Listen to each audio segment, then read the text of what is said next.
रूस से डील कर लिए कि भाई जल्दी, जितना जल्दी हो सके दो माल, क्योंकि ये तो जल्दी सुधरेगा नहीं पाकिस्तान, तो इसको फिर मारना है।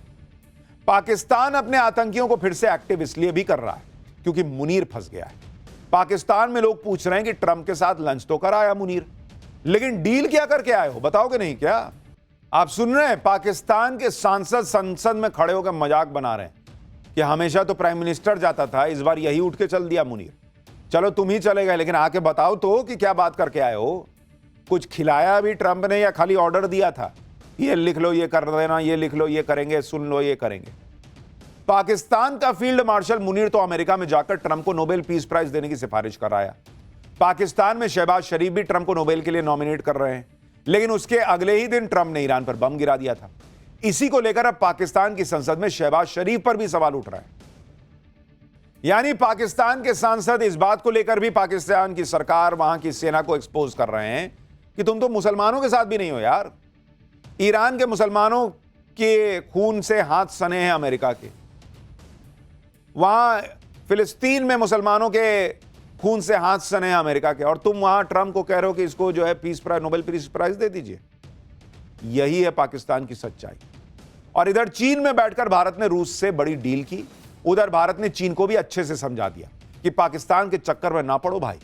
एससीओ की मीटिंग के इधर भारत के रक्षा मंत्री राजनाथ सिंह ने चीन के रक्षा मंत्री से मुलाकात की। इस मुलाकात में चीन को आगाह करते हुए भारत की तरफ से कहा गया कि द्विपक्षीय रिश्तों में नई मुश्किलें खड़ी करने से बचना चाहिए। भारत की चीन को यह सलाह पाकिस्तान को लेकर थी।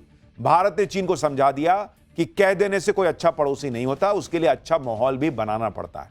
राजनाथ सिंह ने चीन के सामने ही पाकिस्तान के आतंकवाद का जिक्र किया, पहलगाम हमले का नाम लिया और चीन को बताया कि पाकिस्तान के जिस बर्बर हमले पर वो मुंह चुरा रहा है, उसमें निर्दोष लोगों की जान गई थी। राजनाथ सिंह ने चीन के रक्षा मंत्री को यह भी बता दिया कि कैसे भारत ने ऑपरेशन सिंदूर में पाकिस्तान के आतंकी ठिकानों को तबाह किया। यानी चीन के सामने ही भारत उसे पाकिस्तान की बर्बादी की कहानी सुना रहा था, और शायद चीन को थोड़ी अकल आए ये उम्मीद कर रहा था। भारत की तरफ से चीन को यह भी समझा दिया गया है कि इस सीमा विवाद में बेवजह न उलझे और ऐसे मसलों को तरीके से सुलझाए, और इसके लिए भारत की तरफ से स्टेप बाय स्टेप प्रक्रिया को अपनाने पर जोर दिया गया। पहले 2024 की डिसएंगेजमेंट प्रक्रिया का पूरी तरह से पालन किया जाना चाहिए, सीमा पर तनाव कम करने का प्रयास किया जाना चाहिए, फिर सीमा को निर्धारित करने के लिए बातचीत की जाए ताकि हमेशा के लिए बॉर्डर विवाद का निपटारा हो सके।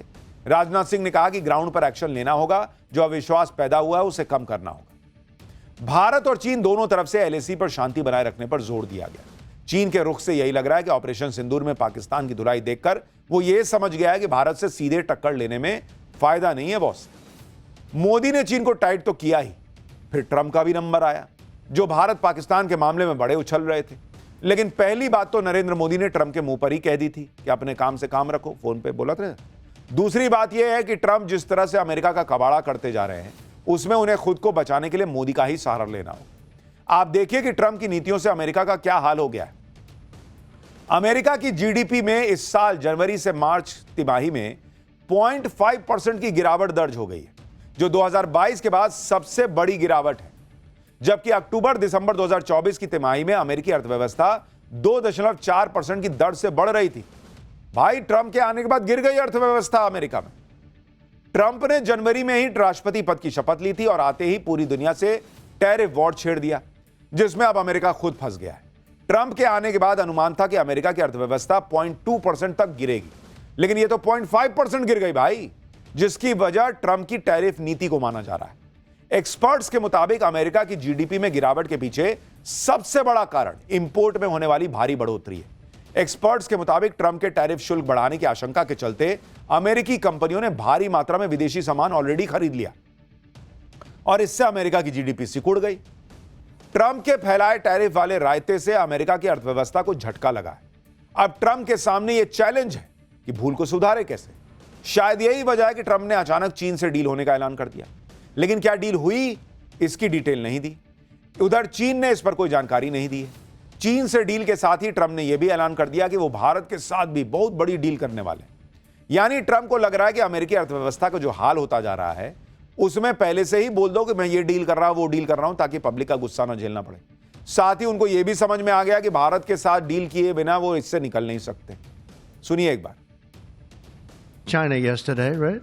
just signed with China. We have everybody. We're not going to make deals with everybody. Some we're just going to send them a letter, say thank you very much. You're going to pay 25, 35, 45%. That's the easy way to do it. And my people don't want to do it that way. They want to do some of it, but they want to make more deals than I would do. But we're having some great deals. We have one coming up, maybe with India, very big one, where we're going to open up India. Trump Bharat से deal करने की बात तो कर रहे हैं, लेकिन भारत ज्यादा भाव दे नहीं रहा। खबरें यह हैं कि भारत और अमेरिका के बीच जो ट्रेड डील पर बातचीत है वो अटक गई है।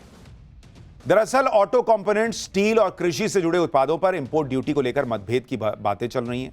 सूत्रों के मुताबिक भारत की तरफ से कहा गया है कि वो डील करना चाहता है, लेकिन इसके लिए कुछ भी डील नहीं कर लेगा। भारत ने अपना रुख साफ कर दिया है कि वो जितना अमेरिकी प्रोडक्ट पर जहां छूट दे सकता था वो ऑलरेडी दे दिया है। अब फैसला यूएस को करना है। अगर 9 जुलाई के बाद अमेरिका रेसिप्रोकल टैरिफ्स भी लगा देगा तो भारत को लग रहा है कि वो इसके इंपैक्ट को झेल लेगा। यानी भारत ने अमेरिका को समझा दिया है कि भारत के हितों से समझौता करके डील नहीं होगी। जितना हम कर सकते हैं कर दिया, चलता है तो बताओ, नहीं तो चलते बनो। कृषि और कई ऐसे सेक्टर हैं जहां भारत को अपने घरेलू मार्केट को प्रोटेक्ट करना ही होगा।